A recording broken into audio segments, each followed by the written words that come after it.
আহা, এটা যে কি দুর্দান্ত এক রেসিপি! যারা খেয়েছো তারা জানো, যারা খাওনি তারা অবশ্যই আমার রেসিপি দেখে বাড়িতে একবার ট্রাই করো। হ্যালো ফ্রেন্ডস, আমি রিয়া আজকে চলে এসেছি তোমাদের সামনে নিয়ে শঙ্কর মাছের তেল। কিভাবে ঘরোয়া পদ্ধতিতে অল্প কিছু মশলায় সুস্বাদু এক রেসিপি কিভাবে বানালাম তোমরা দেখে নাও। ভিডিওটা স্কিপ না করে পুরো ভিডিওটা দেখো, ভীষণ ভালো লাগবে। এই শঙ্কর মাছের তেল বা শঙ্কর মাছ যেমন খেতে ভালো হয় তেমনই কিন্তু অনেক উপকারও আছে এই মাছের তেলে। আজকে আমি তোমাদের সামনে খুব সুন্দর একটি রেসিপি নিয়ে চলে এসেছি, শঙ্কর মাছের তেল। তোমরা কে কে শঙ্কর মাছের তেল ভালো খাও আমাকে অবশ্যই কিন্তু জানিও। তো শঙ্কর মাছের তেলটাকে প্রথমেই কেটে খণ্ড খণ্ড করে কেটে নিয়েছি, তারপর ভালো করে ধুয়ে হলুদ ও লবণ মাখিয়ে নিয়েছি। এখানে নিয়েছি আমি বড় চামচের 1 চামচ জিরে ও 4 থেকে 5টা কাঁচা লঙ্কা, ভালো করে শিলে বেটে নিয়েছি। রান্নার জন্য নিয়েছি আমি এখানে সাদা তেল, লাগবে পরিমাণ মতো লবণ, হলুদ, আর লাগবে ফোড়নের জন্য গোটা জিরে।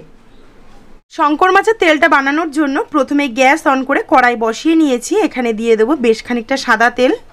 এখানে কিন্তু বড় চামচির 2.5 চামচি তেল দিলাম। তেল খুব ভালো করে গরম হয়ে গেছে। এখানে আমি 1/2 চামচ দিয়ে দেবো গোটা জিরে ফোড়ন। জিরেটা ভালো করে ভাজা হয়ে গেছে, জিরে থেকে গন্ধও বেরিয়ে গেছে। এখানে যেই জিরে ও কাঁচা লঙ্কা বাটাটা রেখেছিলাম সেটা দিয়ে দেবো। এই রান্নাটা কিন্তু লো টু মিডিয়াম ফ্লেমে হবে। গ্যাসটাকে আমি এখানে একদম সিম করে দিয়েছি, নয়তো মশলাটা পুড়ে যাবে।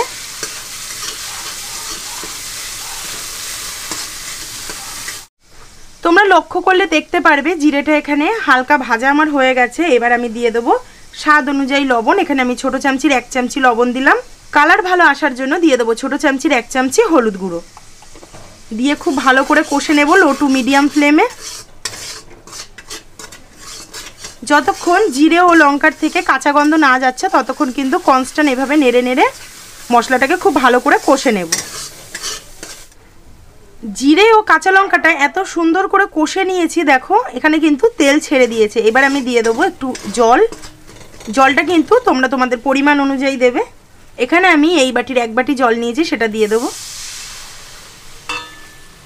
এই রান্নাটাতে কিন্তু একদম বেশি সময়ও লাগে না আর বেশি কিছু মশলাও লাগে না, কিন্তু দুর্দান্ত খেতে হয় এই রেসিপিটি।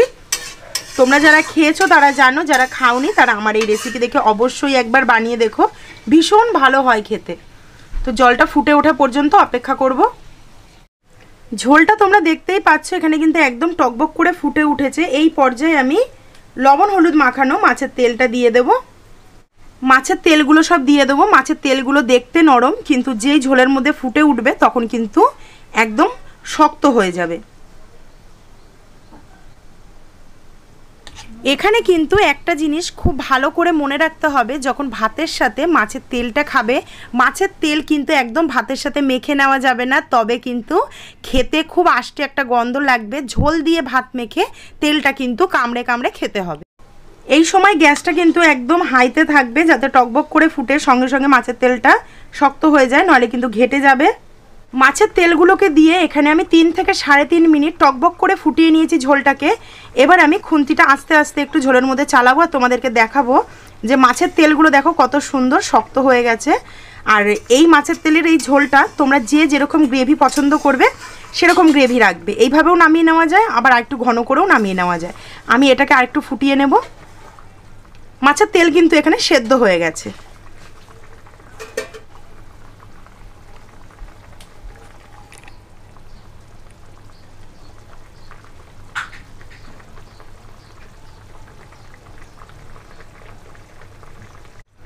তিন মিনিট মতো আমি গ্যাসটাকে সিম করে মাছের তেলটা খুব ভালো করে তৈরি করে নিলাম।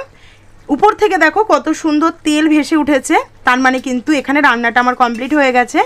এবার আমি তোমাদেরকে একটু সার্ভ করে দেখাবো। নরম তুকতুক করছে, তোমরা দেখলেই হয়তো বুঝতে পারছো। এই রেসিপিটা যে কি স্বর্গীয় স্বাদের একটি রেসিপি, অত্যন্ত লোভনীয় এবং খুব সুস্বাদু একটি ডিশ।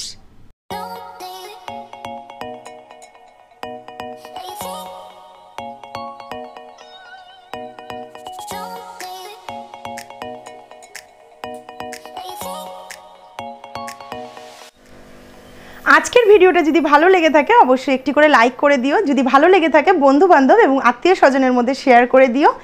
তো আজকের মতো ভিডিও এখানেই শেষ করছি, কালকে দেখা হচ্ছে খুব শিগগিরই নতুন একটি ভিডিওর সাথে। টাটা।